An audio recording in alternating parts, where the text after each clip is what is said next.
Hello there, I'm Miranda Gretton and this is Take a Moment with NCH&C, the show where we talk to you and your colleagues about experiences that affect you.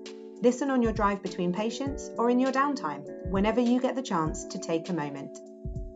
So my name is Ella. I'm a registered learning disabilities nurse within the trust, and I work at a place called Mill Lodge, which is in Tatham in Norfolk, and we're an adult learning disability respite service. We specialise in supporting people with LD but with complex health needs, so they have nursing needs. That's why they come to us for respite. Talk to me about that word respite. What does that mean? So they stay over in the facility? Sometimes they go off to their daycare centres during the day, or they stay with us the whole time and they stay overnight, and it gives people a break from being at home, because not everyone wants to be at home all the time, and also it's important for families and carers to have that respite. Essentially, we have 3 young people in at a time, and there's no age restrictions. We're adult learning disability respite services, so it's 18 and over. And we do have another unit, which is children's services, which is called Squirrels. But yeah, so they come to us for a break, really. And we try and sort of cater to everyone's individual needs, but also because it's within the trust, so it's a healthcare service. Yeah, they have nursing needs. I started in January and I only qualified last summer, but, have known people with learning disabilities and worked in that sort of sector, if you like, for a long time. So tell me a bit about your role then. What do you do kind of on a daily basis? So it really, really depends on which individuals we're caring for at the time. I mean, every day is totally different and everyone is totally different. Everyone comes with their own unique set of needs and requirements, like we all do. But our job really depends on getting to know people and getting to know their individual likes and dislikes and just spending time with people, really. That's one thing I've found, as a new nurse coming into the environment. You have to build that rapport and that trust with people first and foremost, and that really does take time, like building any other relationship. You can't just expect to go in and you're going to be sort of responded to well straight away and things. People have to trust you, and most of our guys have communication difficulties as well, or alternate ways of communicating, and you have to learn what they are for each individual, and how to respond to those. So it really, every day is different. That's kind of why I love it. So what drew you to the role in the first place then? Was it, you mentioned you know people with learning disabilities. Was it that you wanted to start working because of those people?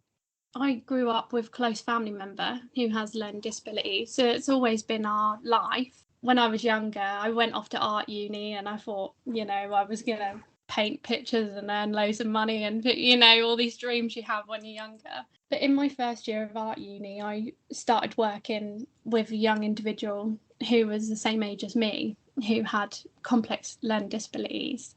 And it really changed my perspective on what I wanted to do in life. So I worked part-time alongside my art studies and actually found I was better at the care work than I was at the art thing that I was doing. Really surprised myself. And that young person went to a daycare centre where I also ended up getting a job. So got to meet loads of other people with learning disabilities, and it just all went from there. And then one day I was in hospital with this person who I cared for because they were poorly, and the nurses coming in and out, I just thought, I wonder if I could do that. And then I just applied and I saw there was a learning disabilities nursing course, and I thought that is perfect for me. And then ended up as a registered LD nurse. I was speaking to my manager the other day and she said, I really do think you just end up where you're supposed to be. As a student, I had placements, on adult wards, and actually working with people with learning disabilities was my comfort zone. And working with people without learning disabilities, I felt a bit daunted by. As LD nurses, we are a rare breed. I always say that. We're like gold dust, there's not many of us about, which I don't think I'll ever understand, because I can't think of a more niche career to get into. I know I'm biased, but we really are such specialists in what we do, and I really see the value in that and the importance. It must just be so rewarding when you do make that connection with someone. You do break down that communication barrier, and you have listened and you have understood, and you are able to build that rapport. What does that feel like, that moment that you get through to somebody and you've made that relationship, that connection? It is really rewarding, and I mean, for me, that is the majority of what my job is about. It is harder to build those relationships with people because a lot of people with learning disabilities do have complex extra needs. It is much harder to do. So yeah, it is rewarding. A lot of people say that to me. It does really just take time, and I think part of it as well, because if you're supporting someone with LD, they most likely have close family members or carers that also, come as a part of that. And building that rapport with them is just as important, because they are the ones that know absolutely everything about that individual, and you rely on, the information that they share with you. And I think that's a privilege to be a part of that. Yeah, and I suppose especially if they are leaving the person with you in your care to go and have that well-earned, well-deserved rest, which we know that they need to be able to recharge to come back and care for their loved one. They need to hand over to you. They need to trust that their loved one will be safe in your care, but also you need to have got all the, like you say, all the information from them to be able to provide that care. So yeah, it's that balance, isn't it, of getting that relationship with the individual, but also with their support network. Yeah, definitely. That trust is such a big thing. I don't think you can do it without that trust. What happens when you don't get a connection? Let's say you get a new individual into the center and you just can't seem to find that connection. What happens then? I think you just have to keep working at it. And I think when you spend time with people with learning disabilities, they teach you to be patient and open-minded. That's my experience. And it is just giving people time, I think, and letting them respond to you, and you spending time getting to know them. And also they have to get to know you and your individual ways as well. You have to, when you support people with LD, you have to work together as a team. It's not one-sided at all. That's how I view it anyway. But if I was having real difficulties, I would speak to someone close to that person and ask for their advice, because I always think it's better to be open and honest. And sometimes it might just be the smallest thing, like you're not responding to them in a way that they understand, and you haven't quite got that communication just right between the two of you. There's so many aspects to it. I don't think you can ever know it all, because people change and their needs change, and you come across different individuals, and people surprise you all the time. If that person can't verbally communicate to you or give you much indication of how they're feeling or what they want, you have to learn to interpret how other people are presenting. And I find, after working with people with learning disabilities for however many years, I think it's 6 years now, that then just becomes second nature. What do you enjoy the most about working with people with learning disabilities? I could not imagine doing anything else. When you work with people with learning disabilities, you get so much back. They teach you how to be patient and how to be open-minded. They also, this is just my opinion, my experiences, teach you to be yourself and be okay with that. Teach you not to judge others for how they look or what they do or what they say. And also it's a reminder that not everyone is as privileged as other people. And sometimes it's a good thing to try and put yourself in other people's shoes. I would encourage anyone to, if they're unsure maybe what route they want to go down, or maybe they're not happy in a certain job, I really, really would encourage people to do that, because it will just open you up to a whole different world and a whole different perspective on things. A lot of people at work, they've been through a lot in their lives. When you listen to their parents and their carers' stories, they've been through things that a lot of families are lucky enough not to ever have been through.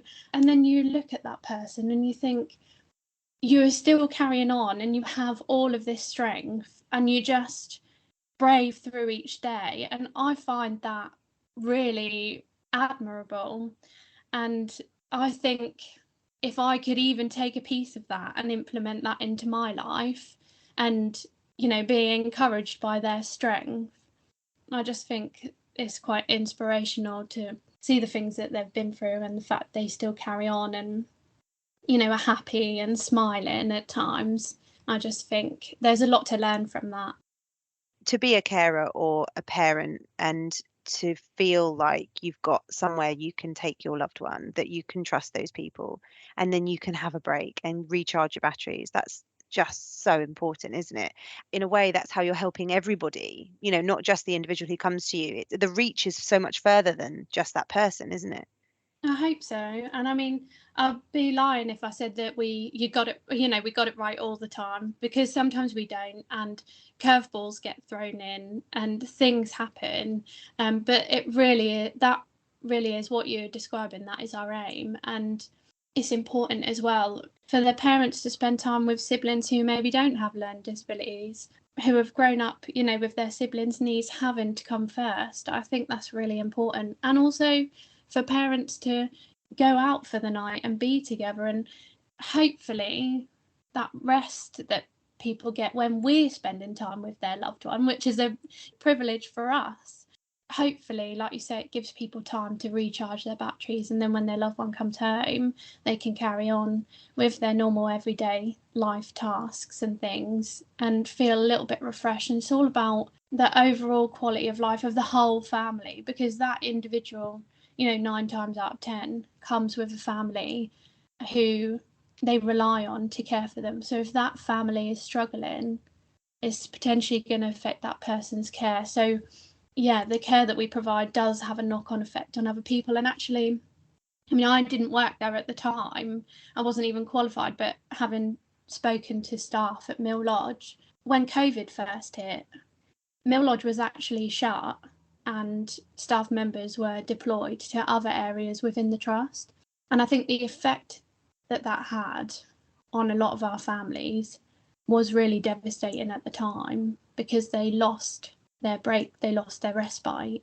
A lot of daycare centres shut as well. Some of our guys, or most of our guys, go to daycare centres during the week. That shut. And I think all of those social aspects of those people's lives were lost.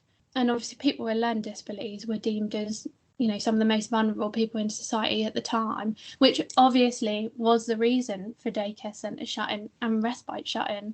But actually the impact that had for families, I think, was devastating at the time, and it changed people's routines. I know some people haven't been able to get back to the routines that they had before. Because I imagine routine is one of the most important things in your job. Yeah, and it again depends on the individual, but a lot of our guys, do depend on a solid routine, so they know what is happening and what to expect.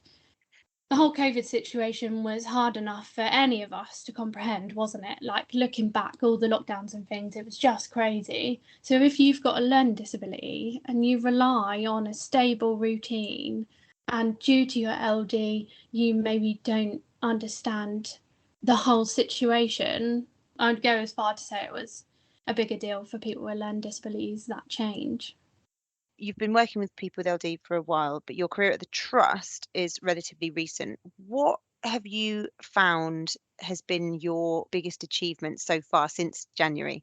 Literally just getting to know the individuals and spending time with them, and over the past 6 months watching my rapport and my relationships with them develop and improve.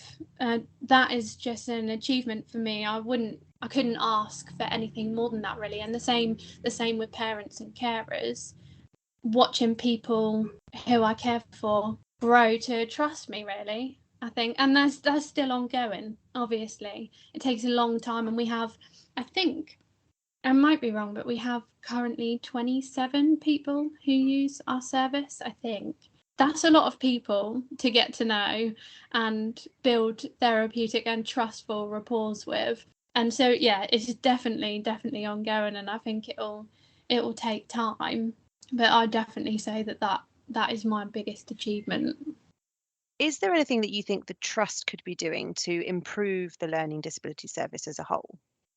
In our region, in terms of providing a respite service for people with LD and complex health needs, Mill Lodge is the only place that I know of. There's really, really limited places for social workers and people in social services to refer people to for respite. We really, really need more services. I know that there's community LD services within the Trust. My last placement as a student, I worked with the South Norfolk LD community team, which is absolutely brilliant.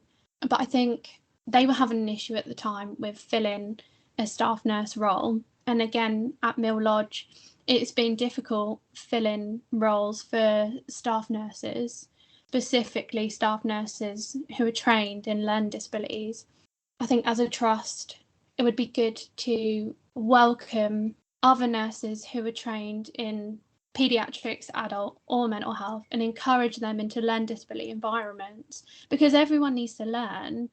And actually, if you're a nurse, you should have those transferable skills anyway, and you might find that you then love working with people with learning disability. So I think we could definitely open up job posts to suit any area of nursing and encourage people in. And by doing that, I think we'll further raise awareness of supporting people with learning disabilities. And I think as well, learning disability awareness training for all staff on a yearly basis, I think is really, really important. I might be wrong. I don't think that happens at the moment. And I know that since COVID, a lot of our training is on ESR and is online. I really think it'd be beneficial for other staff within the Trust to meet with people like me and my colleagues who can provide in-person training where we can have informal chats about supporting people with learning disabilities and the importance of their health and the importance of them having equal healthcare rights and equal rights within society. I really feel strongly that that should be pushed. But again, that's just my opinion. I think in general, raising awareness of people with LD, I think back to sort of my personal experiences of growing up. Obviously, I mentioned my family member has learning disabilities. So for us, that was what we were taught growing up. And I think that's a really important thing to teach people, that actually not everyone is exactly the same, and to be open-minded about that. But yeah, I don't think it would hurt anyone in society to learn more about what it is to have a learning disability and what that involves and how it affects people's lives. Working with people with learning disabilities, there are difficult times, as for example, giving someone with learning disabilities their medication is not as simple as giving someone medication without learning disabilities. I've definitely had, some small battles over meds before. And that's, another part of the job where you learn patience and things. And yes, it takes longer to get to know people. Yes, you have to work harder to connect with people. And it's not just the one person you have to connect with, it's their whole family and their parents and carers. You have to communicate with day services and other, care services that are involved in that person's life, social workers. But all of that work is totally worth it for what you get out of it, I think. And actually, it just makes your role and your job really diverse, and it's never ever boring. I definitely encourage people to seek out something that involves supporting people with LD, because I don't think anything compares. Thank you for listening to Take a Moment with NCH&C. If you've enjoyed this podcast, please visit the podcast intranet page to leave a comment and for details of our other episodes. You can also follow NCH&C on all social media channels.